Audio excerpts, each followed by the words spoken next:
Cours numéro 11.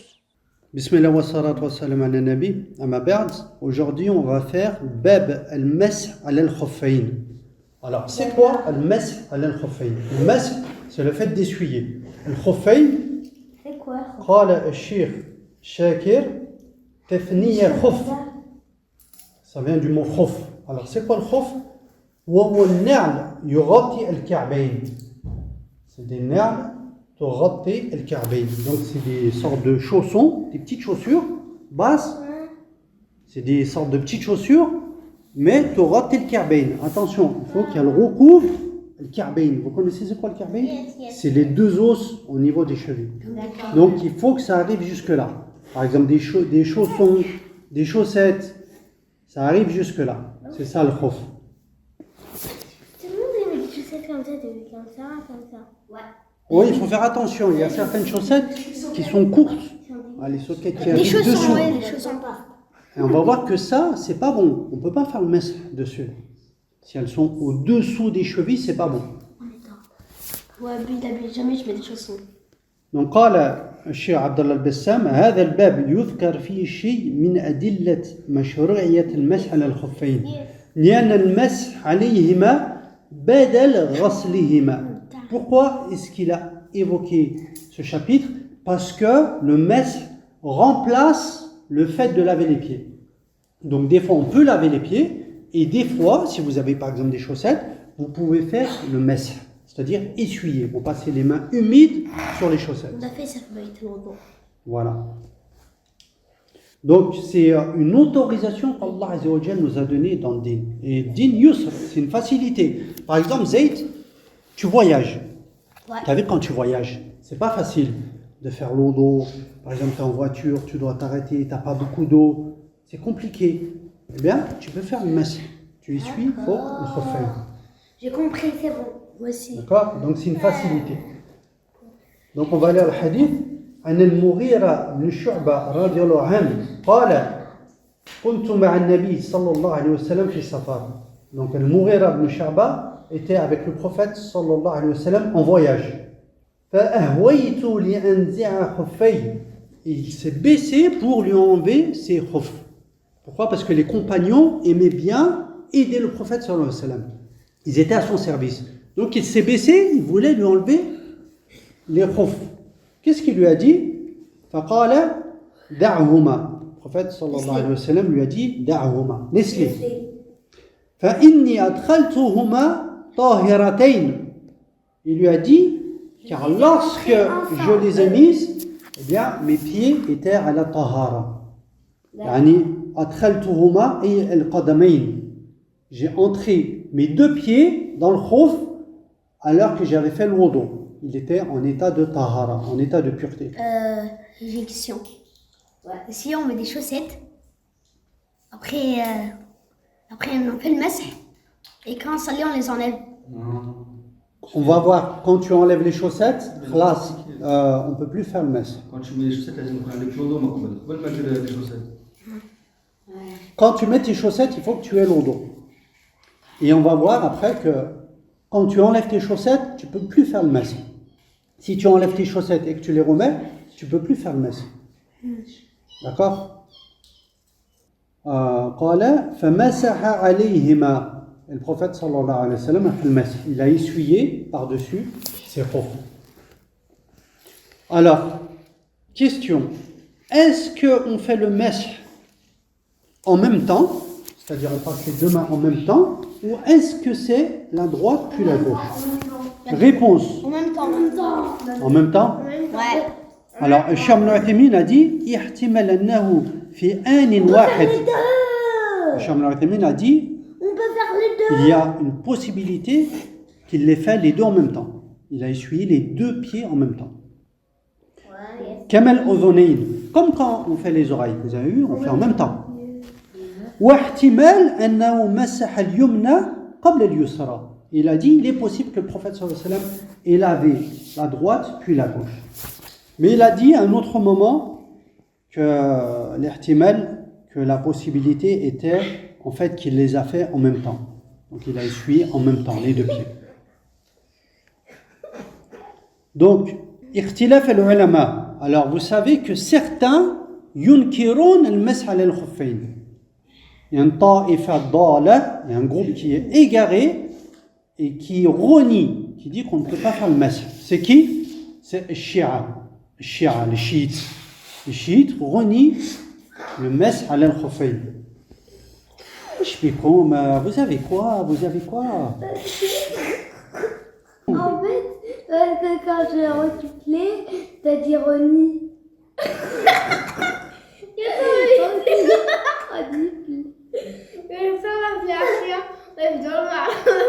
Allez, rigolez, videz-vous. Allez, vite, vite tout, vite.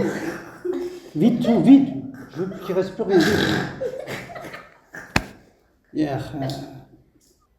Donc on a dit que les chiites renient. Donc on a dit. Là, ça a été.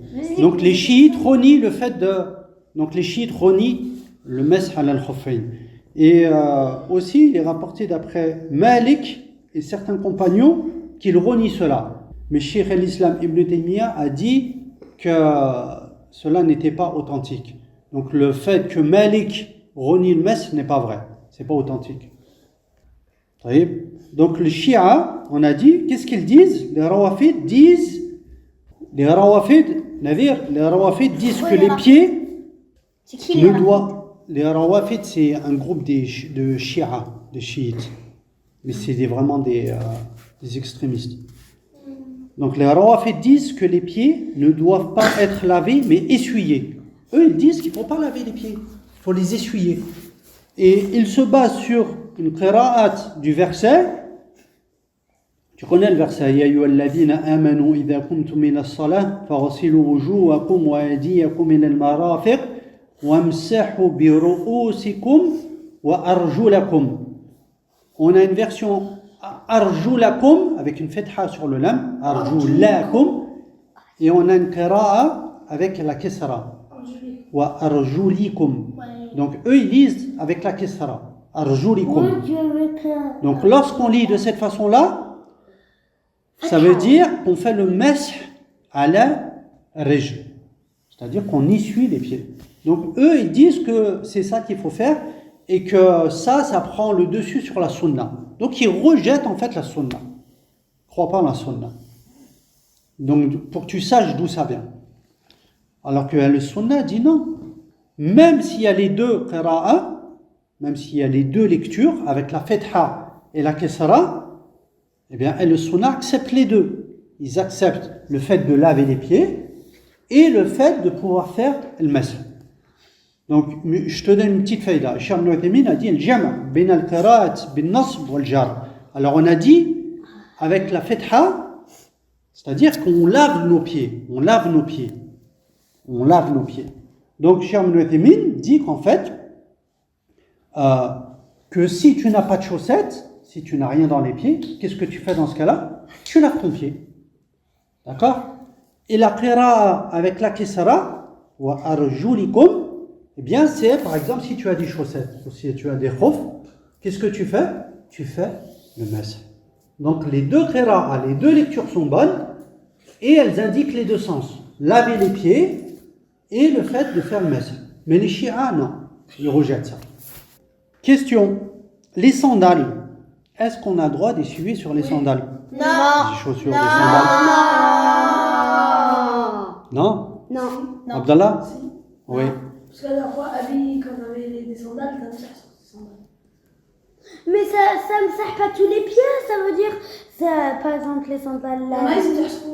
Mais des sandales à billes, il faut le canon, non? Alors les sandales, les chaussures, on a le droit. Les enfants, on a le droit. Et le dalil, c'est un hadith de Aws ibn Aws qui a dit: un jour, j'ai vu mon père essuyer sur ses sandales. Et il lui a dit à son père: tu essuies sur tes sandales? Attends. Et son père lui a dit: c'est ainsi que j'ai vu faire le messager sallallahu alayhi wa sallam. Donc il a vu le prophète essuyer sur les sandales. Donc on a le droit de faire sur les sandales. Oui. Et c'est quoi le dalil? Bah c'est ça le dalil. C'est ça. C'est le hadith qu'on vient de dire, Zayd. D'accord? Question en plus, Zayd. Si tes chaussettes ont des trous, elles sont trouées, est-ce que tu peux faire comme un Non. Ayoub. Attends. Oui, oui, Où oui. trouver Oui, oui, oui. Oui. Des petits trous ici, par exemple. Ah, Là. ouais, oui, oui. La dernière Oui, fois, on j'ai peut. pu le faire. On peut. Même s'il y a quelques trous, c'est pas grave. Non, Et c'est sûr que les khoufs des Sahaba, à l'époque, quand ils marchaient, c'est sûr qu'il devait y avoir des trous. C'était Elles troué. sont bien à manger. D'accord? Donc on a le droit. Très grand comme ça. Genre. Taïb, question. Eh bien, si c'est des grands trous, genre comme ça. Comme Il faut que ce soit, on appelle toujours ça un khouf. D'accord? Tu peux le porter. Au moment où ça court, c'est bon. Voilà, si ça couvre, c'est bon. Mais si c'est tout déchiré, il n'y a plus rien du tout, il n'y a plus rien. C'est plus un khouf. طيب. Question. هل الأفضل المسح أو الغسل؟ Le rastre. Alors c'est quoi le mieux? De laver son pied ou de faire le masih? Le rastre. Le rastre. Alors il y en a qui disent le ghasl, se laver, il y en a qui disent le masih. Essuyez. Le rastre. Qui est-ce qui dit le ghasl? Laver? Qui est-ce qui dit le masih? Les deux. D'accord. Donc, en fait, la réponse, il faut détailler. Al-afdal ma kana ansab. En fait, ça dépend de la situation. Attends, quand t'as un peu d'eau, c'est meilleur le matin. Mais quand t'as beaucoup d'eau, c'est meilleur Ouais. Quand t'as beaucoup d'huile. Oui, ça, dans ce cas-là, oui. Dans ce cas-là, oui, le mess, oui. Si t'as pas d'eau et tout, c'est clair. C'est le masih. Mais là, on va dire t'as de l'eau, t'as de l'eau. Tu peux faire les deux. Alors, قال شيخ ابن عثيمين إن كانت الرجل مستورة بالخفين فالأفضل المسح. Bah oui, c'est évident ça. Donc, si tu as des khofs, dans ce cas-là, tu fais le masih. Bah c'est évident. وإن كانت مكشوفة, et si tu n'as rien du tout au pied, tu es pieds nus, dans ce cas-là, tu fais quoi? C'est quoi le meilleur? C'est le ghasl. Tu les laves. Donc, ça dépend de la situation. Ça dépend de la situation. Attends, un autre truc. Ça, tu peux faire. Faut pas hésiter à hayer sunna. Voilà, tu fais les deux. طيب. Donc, il faut savoir que le Rawafid, on a dit khalafou. Et vous savez que ça, les savants, ils ont même fait rentrer ce chapitre-là fi bab al-aqida, dans le chapitre de la aqida. Oui. Vu l'importance de ce point-là, ils l'ont fait rentrer dans certains livres, dans le chapitre de la aqida. قال شيخ ابن عثيمين خالف الرافضة ولذلك جعل بعد أهل السنة من العقيدة والسنة. أن تمسح على الخفين كالطحاوي comme Tahawi. Quoi, Tahawi? Tahawi, c'est un grand savant, un imam وغيره. avant. Il a fait un livre, la plein Aqidat d'autres. al-Tahawiyya, et il a cité un bab qui concerne le masah al-khuffayn. Et plein Pourquoi? Parce que khalafa fi ar-rawafid. Mais plein d'autres, c'est pas que lui. Comme Donc c'est Raphaël. devenu, hein, Plein d'autres comme lui, comme Cheikh Uthaymin. ça c'est Cheikh Ibn Uthaymin qui est en train de dire ça. Ah ben, لأنه صار من شعار الرافضة. Donc c'est une des marques, c'est un des signes des rawafid. Donc Nadir, en résumé, il a dit que جعلوا المسح بدل الغسل. Donc eux, au lieu de laver le pied, qu'est-ce qu'ils font? Ils font le masih. Ils font le masih. Je te parle de pieds nus, hein. Je ne parle pas à l'al-khuffayn. Deuxièmement, يمنعون المسح على الخفين. Et ils te disent, tu n'as pas le droit de faire le masih على الخفين. Tu as des chaussettes, tu n'as pas le droit de faire le masih. Ils l'interdisent. Ils ont fait l'ex, eux. Ils le rejettent. Et aussi, il faut savoir que parmi ceux qui ont rapporté le hadith, il y a imam al-a'imma indahum. Leur imam, ils prétendent que c'est leur imam, Ali ibn Abi Talib. Donc normalement, ils devraient le suivre, puisque c'est Ali ibn Abi Talib qui a rapporté ce hadith-là. Et pourtant, ils le rejettent. Donc en fait, ils suivent leur hawa. Ils ne suivent pas les preuves, ils suivent leur hawa. Leur. Yatba'oun al-hawa, les passions. Ils ne suivent pas les preuves. Ils suivent ce qu'ils aiment, Leur instinct. leur passion. ils aiment bien faire ça. D'accord? dit ouais, il n'y a pas comme ça, non. On rajoute quelque chose. Est-ce qu'on essuie dessus ou dessous? Dessus, les deux. Dessus et dessous, dit Abdallah. Le masque, Oui, le masque. Non, que dessus, que dessus. Que dessus? Dessus, que dessus. Zayd, tu dis quoi? Dessus. Dessus. Oui, c'est ça. Donc, جاء حديث Oh, voilà. عن علي لو كان الدين بالرأي لكان أسفل الخف أولى بالمسح. Ali a dit que si le din c'était avec la logique, bien normalement on devrait essuyer dessous. Pourquoi? Parce que quand on marche, c'est dessous que ça se salit. C'est pas ici. Mais ça va, ici, ça se salit. D'accord? Donc la logique voudrait qu'on essuie dessous. Mais il a dit لكان أسفل الخف أولى بالمسح من أعلاه وقد رأيت رسول الله صلى الله عليه وسلم يمسح على ظاهر خفيه. Mais j'ai vu le prophète essuyer dessus. Donc ce qu'il faut faire, c'est le masque dessus.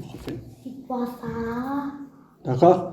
Et attention, on a un hadith nadir, on a une version où le prophète a passé les mains par-dessus et par-dessous. Et ce hadith-là, il est daif, il est faible. Cette version-là est faible. La version par-dessus et par-dessous est faible. Donc il faut passer les mains par-dessus. Et en plus, si tu passes par-dessous, ça va te rajouter de la saleté, tu vois. Si tu as par exemple du torab, du sable ou quoi que ce soit, ça va te rajouter. C'est comme quand on va à la mer. On marche sur le Voilà. sable et ça fait plus. Donc, on retient de hadith qu'il est légiféré de faire le masque. Et c'est, on oublie de le dire, marra wahida. On passe les mains combien de fois, Anas? Une fois ou la 3 fois? Une fois. Une fois, ça suffit. Une fois. Et on a dit qu'il faut que tu aies l'odo avant de le faire. Il y a toujours l'eau avant de le faire. Voilà. Oui, c'est sûr. On rajoute le deuxième hadith, il y a 2 hadiths dans le bab. عن حذيفة بن اليمن رضي الله عنهما قال كنت مع النبي صلى الله عليه وسلم فبال وتوضأ.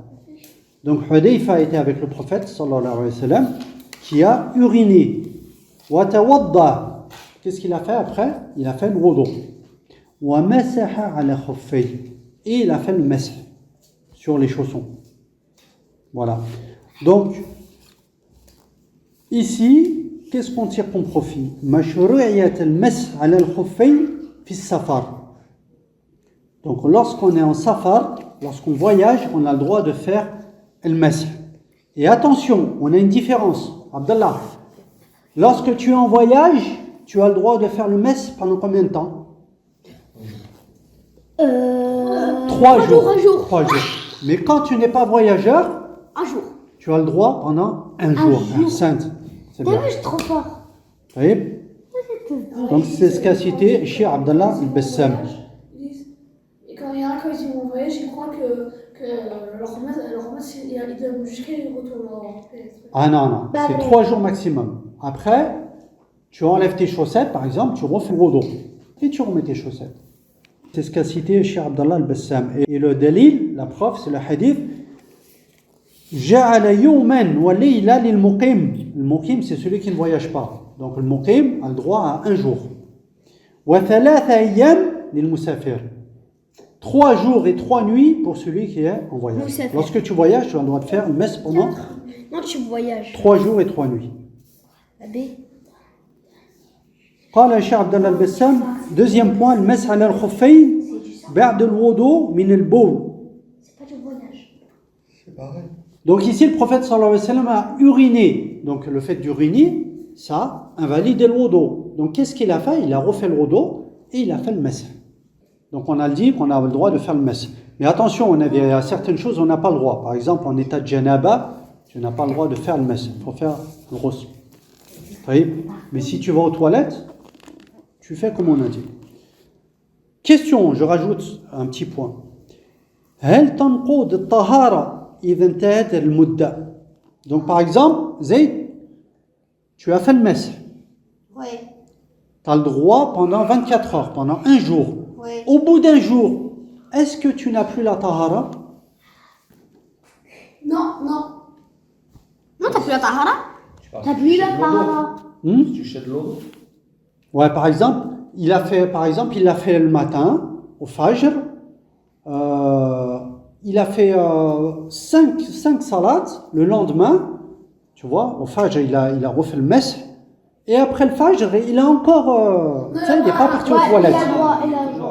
Est-ce que ça lui ouvre la tahara? Ça invalide l'eau ou pas?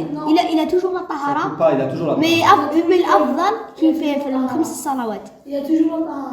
Non, t'as toujours la tahara, mais tu n'as plus le droit de faire le mess. Tu le perds entre temps en fait. Voilà. Si tu le perds entre temps, tu n'as plus le droit de le refaire. Voilà. Si tu as fait le Fajr aujourd'hui, demain tu fais encore le Fajr avec le mess. Après la salat du Fajr, c'est encore avec les chaussettes, tu n'es pas parti aux toilettes. Ouais. C'est bon, tu peux faire encore ta salade si tu tiens. Mais tu n'as plus le droit de faire le mess. Par exemple, pour le vol, tu n'as plus le droit de faire le mess. D'accord? Il faut que tu enlèves tes chaussettes, tu refais le wudu et tu remets tes chaussettes. Ouais. Pour refaire encore 24 heures. D'accord? Donc, الذي ينقطع هو المسح. Question, Abdallah, si tu fais le wudu, tu as fait le mesih, et au bout d'un moment, tu enlèves tes chaussettes. Tu enlèves tes chaussettes pendant 1 heure et tu les remets, tu dis, ah tiens, je vais refaire le mesih. Non, dès que tu lances. Voilà, si tu enlèves tes chaussettes, non. D'accord, c'est annulé. Il faut être à la tahara et tu les remets et c'est bon. Et tu peux faire le mesih. C'est bon. On rajoute pour les filles. Alors certaines filles portent des bas, des collants. Ça c'est important. Est-ce qu'elles ont le droit de faire le mesih des collants sur les bas? Plus haut que ça, oui. Oui, elles ont le droit. Elles ont le droit de le faire. Donc voilà pour ce chapitre où on a vu les points qui concernaient le mesih ala al-khuffayn. Wa ila huna wa subhanakallahumma wa bihamdika ashhadu an la ilaha illa anta astaghfiruka wa atubu ilayk.